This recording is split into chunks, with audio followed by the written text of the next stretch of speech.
Guys Dhurandhar part 2 the revenge നാളെയാണ് റിലീസെന്ന് നിങ്ങൾ പറയും, ഇന്നാണ് അതിൻ്റെ റിലീസെന്ന് ഞാൻ പറയും. അതിന് വ്യക്തമായിട്ടുള്ള കാരണമുണ്ട്. The biggest box office scam, paid preview scam. ഇത് എന്തിനാണ് അവർ നടത്തുന്നത്? ഇതൊരു നാണം കെട്ട തരം താഴ്ന്ന പരിപാടിയായിപ്പോയി. കാര്യം ബോളിവുഡ് ഫിലിം ഇൻഡസ്ട്രി കുറച്ച് നാളായിട്ട് ബോക്സ് ഓഫീസ് അടിസ്ഥാനത്തിൽ സൗത്ത് ഇന്ത്യനേക്കാൾ വളരെ രീതിയിൽ താഴത്തേക്ക് പോയി. സൗത്ത് ഇന്ത്യയിലെ പല മാർക്കറ്റുകളും അടിച്ചു കയറി പോകുന്ന കണ്ട് കുരുപൊട്ടി അവരുടെ കയ്യിൽ കിട്ടിയ ഒരു വജ്രായുധമായിട്ടുള്ള ദുരന്തർ പാർട്ട് 2 അവർ ഉപയോഗിക്കാൻ പോവുകയാണ്.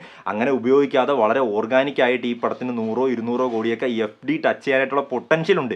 അത് യൂസ് ചെയ്യാതെ എന്തിനാണ് ഈ ഒരു നാണംകെട്ട പരിപാടി ചെയ്യുന്നതെന്ന് എനിക്കിതുവരെ മനസ്സിലായിട്ടില്ല. ഞാനിത് പറയണത് നിങ്ങൾക്ക് വ്യക്തമാകാനായിട്ട് കുറച്ചുകൂടി ക്ലാരിറ്റി തരാം. അതിനുവേണ്ടി ഇന്ത്യയിൽ നിന്ന് മാത്രം 100 കോടി എന്ന് പറയുന്ന ഫിഗർ ഫസ്റ്റ് ഡേ ടച്ച് ചെയ്ത സിനിമകൾ ഏതൊക്കെയെന്ന് നമുക്കൊന്ന് നോക്കണം. അത് ആദ്യമായിട്ട് അച്ചീവ് ചെയ്തത് 2017 ബാഹുബലി 2 എന്ന് പറയുന്ന പടമാണ്. നമുക്കറിയാം, ഇന്ത്യക്കാരെ മൊത്തം തിയേറ്ററിലേക്ക് വെയിറ്റ് ചെയ്യിപ്പിച്ചിരുത്തി കൊണ്ടിരുത്തിയ പടമാണ്. അത് 100 കോടി ഇന്ത്യയിൽ നിന്നും വേൾഡ് വൈഡ് 200 കോടിക്ക് മുകളിലും കളക്ട് ചെയ്തു. അതിനുശേഷം ഒരു വർഷം കഴിഞ്ഞ് 2019 വരുമ്പോൾ ബാഹുബലി ഇമ്പാക്റ്റിൽ വന്ന പ്രഭാസിൻ്റെ സാഹോ ആ ഒരു നേട്ടം വീണ്ടും കൈവരിച്ചു. പിന്നെ ഒരു 2-3 വർഷം കഴിഞ്ഞ് 2022 വരുമ്പോൾ ടോളിവുഡ് ഫിലിം ഇൻഡസ്ട്രിയിൽ നിന്ന് RRR സാൻഡൽവുഡ് നമ്മുടെ കന്നഡ ഫിലിം ഇൻഡസ്ട്രിയിൽ നിന്ന് KGF ചാപ്റ്റർ 2 ഈ ഒരു നേട്ടം അച്ചീവ് ചെയ്തു. പിന്നെ തുടർന്നുള്ള ഓരോ വർഷങ്ങളിലും 100 കോടി എന്ന് പറയുന്ന ഫിഗർ ഇന്ത്യൻ ബോക്സ് ഓഫീസിൽ നിന്ന് ടച്ച് ചെയ്യുന്ന ഒരു സിനിമയെങ്കിലും ഉണ്ടായിട്ടുണ്ട്. 2023 നോക്കാൻ നേരത്ത് 2 സിനിമകളാണ് പാൻ ഇന്ത്യൻ സൂപ്പർ സ്റ്റാർ, അങ്ങനെ തന്നെ വിളിക്കാം, പ്രഭാസിൻ്റെ ആദിപുരുഷും സലാറും. ആദിപുരുഷ് അപരാധാണ്, എങ്കിലും ഈ 2 സിനിമകളും ഇന്ത്യയിൽ നിന്ന് 100 കോടി വാരി.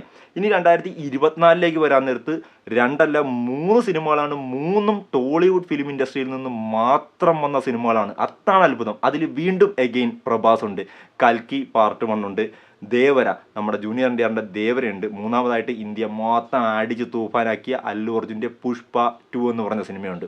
ഇനി 2025 വരികയാണെങ്കിൽ ഇതാണ് അത്ഭുതം, ലോക അത്ഭുതമായിട്ട് നമ്മൾ കാണുന്ന ദി പവർ സ്റ്റാർ പൂവൻ കല്യാണിൻ്റെ, അതും ടോളിവുഡിൽ നിന്നാണ്, ദൈ കാൾ ഹിം OG. ഈ OG എന്ന് പറയുന്ന സിനിമയാണ് ആദ്യം ഈ പെയ്ഡ് പ്രിവ്യൂ സ്കാം നടത്തിയത്. അതിനെക്കുറിച്ച് ഞാൻ പറയാം. ഇനി 2026 വരുമ്പോൾ ഈ വർഷം ആരാണത് അടിക്കാൻ പോകുന്നത്? ദുരന്തർ. ഒരു സംശയമില്ല, ദുരന്തർ അത് അടിച്ചിരിക്കും. നാളത്തെ ദിവസം കഴിയുമ്പോഴത്തേക്കും ദുരന്തർ ആ ലിസ്റ്റിലേക്ക്, ബോളിവുഡും ആ ലിസ്റ്റിലേക്ക് ദുരന്തർ വഴി എൻട്രി എടുക്കാൻ പോവുകയാണ്. സോ ഇങ്ങനെ എൻട്രി എടുക്കുന്നതിൽ എന്തെങ്കിലും പ്രശ്നമുണ്ടോ? ഇതൊരു നാണം കെട്ട പരിപാടിയാണെന്ന് ഞാൻ പറയാനുള്ള കാരണം എന്താണ്? നമുക്കൊന്ന് പോയാലോ. Hello cinephiles, welcome to touch my life. Guys, ആദ്യമായിട്ടൊരു ഇന്ത്യൻ സിനിമ പെയ്ഡ് പ്രിവ്യൂസിലൂടെ മാത്രം 50 കോടിക്ക് മുകളിൽ അച്ചീവ് ചെയ്തിരിക്കുകയാണ്.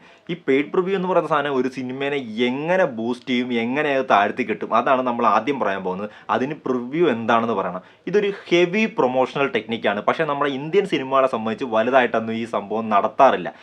ഏതെങ്കിലും ഒരു സിറ്റിയിൽ, കൊച്ചിയിലോ ഹൈദരാബാദോ ബാംഗ്ലൂരോ മുംബൈയിലോ അവിടെ എവിടെയെങ്കിലുമൊക്കെ വെച്ച് സിനിമയിൽ പ്രവർത്തിച്ച അതിൻ്റെ അണിയറ പ്രവർത്തകരും പിന്നെ അവരുടെ ബന്ധുക്കളും കൂട്ടുകാരും കുറച്ച് സെലിബ്രിറ്റികൾക്കായിട്ട് ഒരു സെലിബ്രിറ്റി പ്രിവ്യൂ തലേ ദിവസം നൈറ്റ് അറേഞ്ച് ചെയ്യുന്ന ഒരു പരിപാടിയുണ്ട്.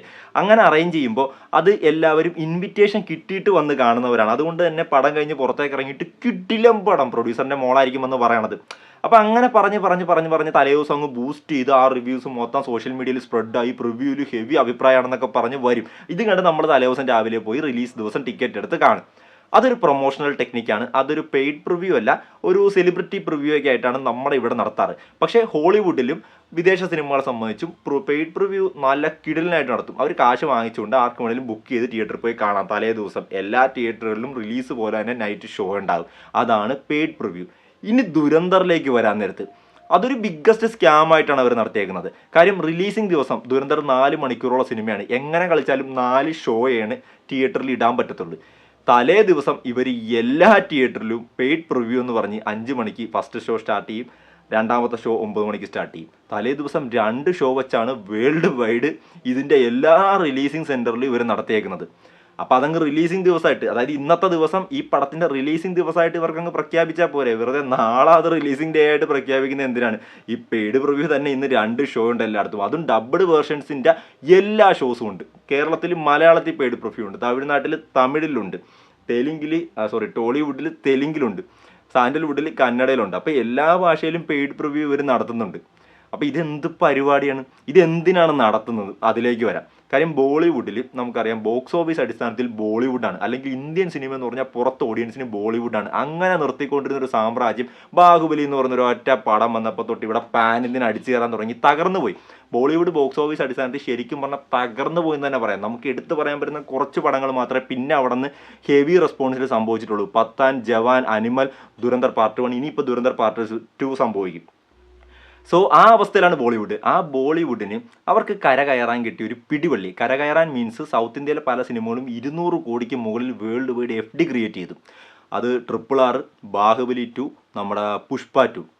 സോ ഈ ഒരു ലെവലിൽ സൗത്ത് ഇന്ത്യ നിൽക്കുമ്പോൾ ബോളിവുഡിന് പറയാൻ ഒരു പടം വേണ്ടേ? ഇന്ത്യയിലെ മെയിൻ സ്ട്രീം കൊമേഴ്ഷ്യൽ സിനിമ എന്നുള്ള ഒരു വ്യവസായമായിട്ട് നിൽക്കുന്ന ബോളിവുഡിനും പറയാൻ സിനിമ വേണം. അങ്ങനെ പറയാനൊരു സിനിമ വേണമെങ്കിൽ ആദ്യം ഏതെങ്കിലും ഒരു സിനിമ അത് പോയി അടിക്കണം. അങ്ങനെ അടിക്കാൻ സാധ്യതയുള്ളൊരു പടം ദുരന്തർ പാർട്ട് 2 ആണ്. ഇനി എങ്ങാനും അത് അടിച്ചില്ലെങ്കിലോ എന്നുള്ളൊരു പേടി കൊണ്ടാണ് ഇവർ പെയ്ഡ് പ്രിവ്യൂ ഈ സെറ്റപ്പിൽ അങ്ങ് സെറ്റ് ചെയ്തേക്കുന്നത്. അതായത് ഫസ്റ്റ് ഡേ പ്ലസ് പ്രീമിയേഴ്സ് എന്ന് പറഞ്ഞിട്ട് 200 കോടിയുടെ പോസ്റ്റർ അടിക്കാം. പക്ഷേ എനിക്ക് തോന്നുന്നു ദുരന്തർ ഫസ്റ്റ് ഡേ തന്നെ 200 കോടി വേൾഡ് വൈഡ് അടിക്കും. ഇപ്പോൾ അവർ പ്രതീക്ഷിക്കുന്നതിനേക്കാൾ അപ്പുറത്തെ ലെവലിലേക്ക് സംഭവം ബുക്കിംഗ് പോയി നിൽക്കുന്നുണ്ട്. ഇപ്പോൾ അവരുടെ പേടിയൊക്കെ മാറിയിട്ടുണ്ടാവും. അല്ലെങ്കിൽ നാണക്കേട്, എല്ലാവരും പറയല്ലേ പ്രിവ്യൂയും കൂടി ചേർത്തിട്ടാണ് 200 കോടി അടിച്ചതെന്ന്. ആ നാണക്കേട് ഇപ്പം മിക്കവാറും അവർക്ക് ഒഴിവാക്കാനായിട്ടുള്ള സാധ്യത ഞാൻ കാണുന്നുണ്ട്.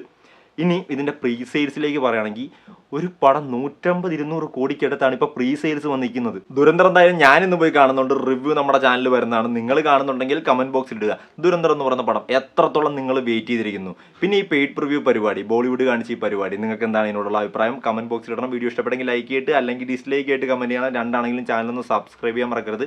നമ്മുടെ ചാനലിൽ സിനിമ റിലേറ്റഡ് ആയിട്ടുള്ള കണ്ടന്റ് ഇടുന്നത് സപ്പോർട്ട് ചെയ്ത് കൂടെ കൂടിക്കോണം. ഇന്ന് നമ്മൾ പെയ്ഡ് പ്രിവ്യൂ കാണുന്നുണ്ട്. ആദ്യമായിട്ടൊരു ഇന്ത്യൻ സിനിമയുടെ പെയ്ഡ് പ്രിവ്യൂ കാണാൻ പോവുകയാണ്.